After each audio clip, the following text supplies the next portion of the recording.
in Hebrews chapter number 12, from verse 22, where the Bible says, and the church of Moses in the wilderness, it produced glory, there was glory. He said, how much more with the church of Jesus Christ, the firstborn, the church of grace, where we operate through grace. Because it is through grace. It is through grace and mercy of God that we are who we are, not because of anything that we have done. And now when you look at that, in the protocol of the New Covenant, or the New Testament, God is with us. This is why the Bible says he will be called Emmanuel, God with us, God with us. So God must be there, because his agreement with us is that he will be with you. He said, I will be with you to the end of the age. Even when you go through high waters, you go through temptations, through everything, God is there. And one of the things that make people confuse the presence of God is, if I go through hardness and I go through pain, I go through, discomfort, then it is God has departed. No.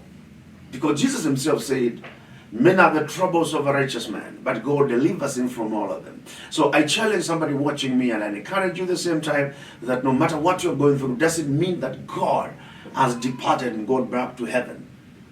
Because he said, who will go, we will not ask, who will go to heaven to bring God down?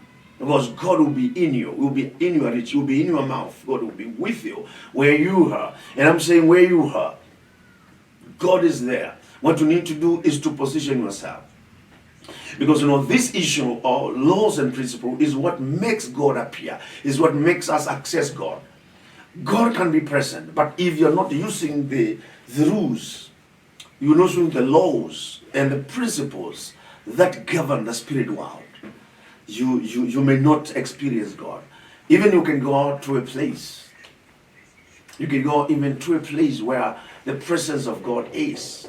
I have had meetings, believe you me, I have had meetings across the nations, and the presence of God will be there. Some people are getting healed. Others are just looking like they are watching a movie. Because God does not force himself into anything or to anyone. He said, if you open, I stand at the door of your heart.